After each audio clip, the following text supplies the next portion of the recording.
حديث نمبر 1084 حدثنا المكي بن إبراهيم حدثنا يزيد بن أبي عبيد عن سلمة بن الأكوع قال كنا جلوسا عند النبي صلى الله عليه وآله وسلم إذ أتي بجنازة فقالوا صلي عليها.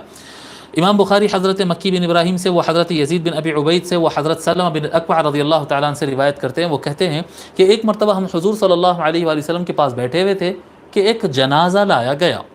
اتیا بھی جنازۃ، ہم حضور کے پاس بیٹھے ہوئے تھے کہ ایک جنازہ لایا گیا. فقالوا صلی علیہا، لوگوں نے عرض کیا یا رسول اللہ یہ جنازے کی نماز آپ پڑھا دیجئے. ریکویسٹ کیا، انہوں نے گزارش کیا، عرض کیا یا رسول اللہ آپ یہ جنازے کی نماز آپ پڑھا دیجئے. فقال هل علیہ دین، تو حضور صلی اللہ علیہ وسلم فرمائے کیا اس پر قرض ہے؟ یہ جو آدمی انتقال کر گیا کچھ لون لیا ہوا تھا، یہ آدمی اس کے اوپر کچھ لون ادا کرنا باقی ہے؟ تو قالوا لا، صحابہ نے عرض کیا یا رسول اللہ نہیں، اس کے اوپر کوئی قرض نہیں تھا. قال فهل ترك شيئا، حضور نے فرمایا تو ٹھیک ہے ان کو چھوڑا ہے وراثت، یعنی قرض تو نہیں تھا، نیگیٹو تو نہیں تھا، کچھ پازیٹیو تو ہے، مطلب کچھ دولت وغیرہ چھوڑا ہے یہ جی. قالوا لا، لوگ نے کہا کہ نہیں، مطلب قرض بھی نہیں ہے اور چھوڑا بھی کچھ نہیں، سب برابر کر کے گیا ہے یہ آدمی. فصلی علیہ، تو حضور صلی اللہ علیہ وآلہ وسلم اس کی نماز جنازہ پڑھا دیے. ثم اتي بجنازۃ اخرى، پھر اس کے بعد دوسرا جنازہ لایا گیا. فقالوا یا رسول اللہ صلی علیہا، یا رسول اللہ اس کا نماز جنازہ پڑھا دیجئے آپ. قال هل علیہ دین، حضور صلی اللہ علیہ وسلم فرمایا اس کے اوپر قرض ہے کیا؟ قیل نعم، لوگ نے کہا ہاں اس کا قرضہ ہے، یہ کچھ لون لیا تھا اور ادا کرنے سے پہلے انتقال کر گیا.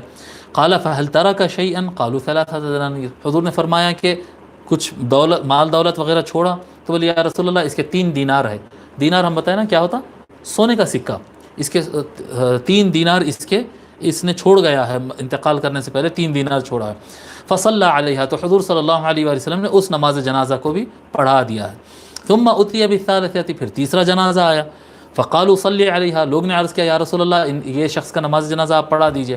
قال هل ترك شيئا، حضور صلی اللہ علیہ وسلم نے فرمایا کہ یہ آدمی کچھ چھوڑا ہے؟ قالوا لا، انہوں نے کہا نہیں یا رسول اللہ اس وراثت میں کچھ نہیں چھوڑا، یہ آدمی کچھ ایسٹ پیسہ وغیرہ کچھ نہیں چھوڑا.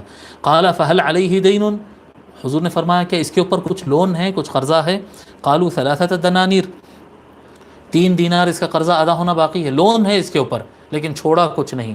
قال صلوا علی صاحبکم، حضور صلی اللہ علیہ وسلم فرمایا ٹھیک ہے یہ صاحب کا خود ہی نماز پڑھا لو، آپ لوگ ہی پڑھا لو ان کا جنازہ، آپ لوگ ہی پڑھا لو. قال ابو قتادہ، حضرت ابو قتادہ رضی اللہ عنہ جو صحابی ہے، انہوں نے عرض کیا یا رسول اللہ صلی علیہ یا رسول اللہ وعلی دینہ، یا رسول اللہ آپ اس کا جنازہ پڑھا دیجئے، اس کے قرضے کی میں ذمہ داری لیتا ہوں.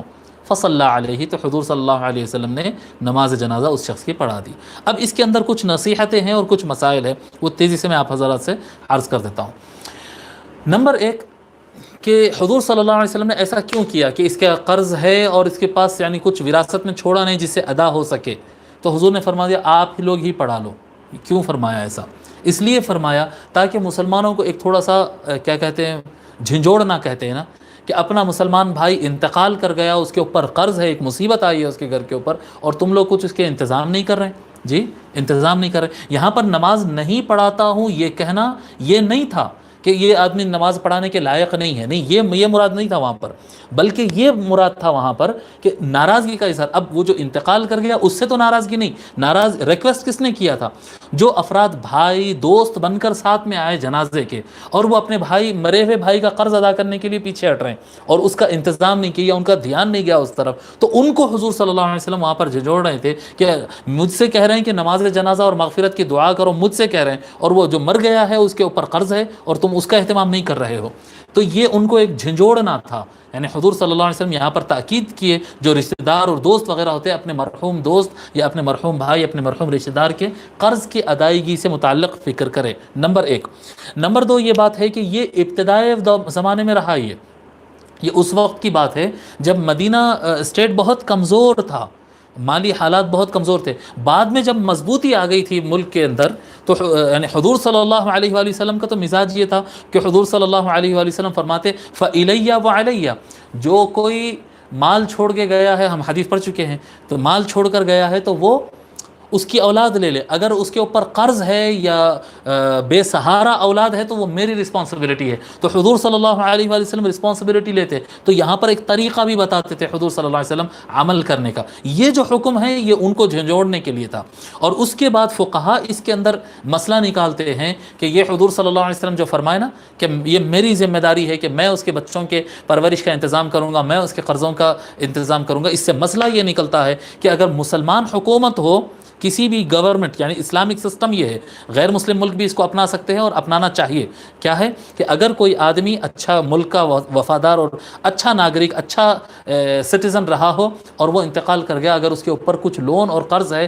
تو اسٹیٹ کو چاہیے کہ اس کا لون ادا کرے، حکومت کو چاہیے، گورنمنٹ کو چاہیے کہ اس کا لون پے کرے، کہ ہو سکتا ہے اس کے بچے چھوٹے ہوں یا جو بھی ہوں، وہ گزر گیا ہے، اب اس کے قرضے حکومت ادا کرنا چاہیے۔ یہ اسلامی حکومت میں اور ہوتا تھا، زمانے خلفائے راشدین میں یہ چیز ہوتا تھی کہ اگر کوئی آدمی مر جائے، انتقال کر جائے، اس کے اوپر لون باقی ہوتا تو حکومت اس کے قرض کو پورا ادا کرتی تھی۔